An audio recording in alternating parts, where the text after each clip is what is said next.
আরে কালুয়া ঘুমাচ্ছে, এখন তো কালুয়ার জুসটা আমি মজা করে খেয়ে নেব। এই যে খেয়ে নিলাম কালুয়া তোর জুস।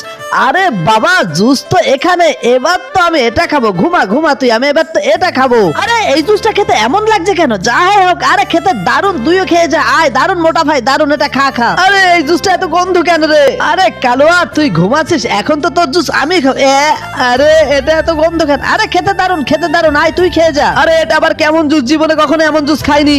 আরে কালুয়া তোর জুসটা তো এবার আমি সেবন করবো। আরে এটা কেমন গন্ধ রে বাবা? আরে আরে খেতে দারুন, খেতে দারুন। আমি তো আর খাবো না, তুই যা তুই যা, তুই মজা করে খাবি। একটু মজা করে কালুয়া জুসটা খাই। আরে বাবা কেমন বাজে একটা গন্ধ, আমি তো এটা খাবো না, আমি তাড়াতাড়ি এখান থেকে যাই। তারপর কি হলো সেটা দেখলে তুমি হাসতে হাসতে শেষ হয়ে যাবে। তার আগে তোমার মা কিন্তু তোমাকে ভালোবাসে, তার মোবাইলে মজার মজার ভিডিও দেখতে দেয়। তুমিও যদি তোমার মাকে ভালোবাসে থাকো, মায়ের জন্য ভিডিওতে একটা লাইক আর একটা সাবস্ক্রাইব করে দিবে। আরে বেটারা কি মনে করছিলি ঘুমাচ্ছিলাম না? দেখ দেখ তোদেরকে কি খাওয়িয়েছি, এই দেখ আমার পায়ের